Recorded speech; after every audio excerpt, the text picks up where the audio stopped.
Hello hello नवीन। हजुर। अब यो फर्स्टमा चाहिँ अब अहिले जेनजीको आन्दोलन भयो नि नेपालमा। हजुर। अब त्यसपछि चाहिँ अहिले नवीन कता हुनुहुन्छ, के गर्दै हुनुहुन्छ? अनि अहिले चाहिँ म चाहिँ खासमा काठमाडौँमा थिएँ। अनि जेनजीको आन्दोलनले गर्दाखेरि अब घरतिर फ्यामिली पनि भेट्नुपर्छ।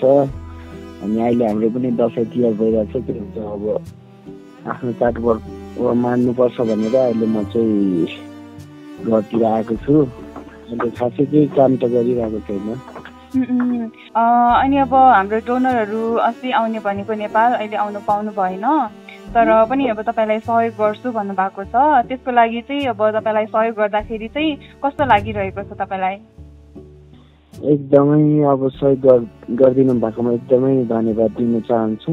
एकदमै खुसी लागिरहेको छ मलाई चाहिँ। अब सहयोग गर्ने मान्छे हुँदा त अब के नै खोज्नु र अब सहयोग गर्नु हुनेहरूलाई धेरै धेरै धन्यवाद भन्न चाहन्छु म चाहिँ। अब नेपालको जस्तै नेपालको दसैँ तिहार भनेको जस्तै कोरियामा पनि चुसक भन्ने चाड आउँदैछ। त्यो चाहिँ हाम्रो दसैँको लगत्तै उनीहरू पनि त्यसरी नै चुसक मनाउँछ।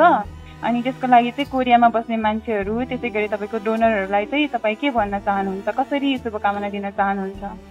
अब कोरियामा बस्ने पनि अब हाम्रो नेपालको चाडपर्व जस्तै उनीहरूको नि ठुलो चाडपर्व हुने रहेछ।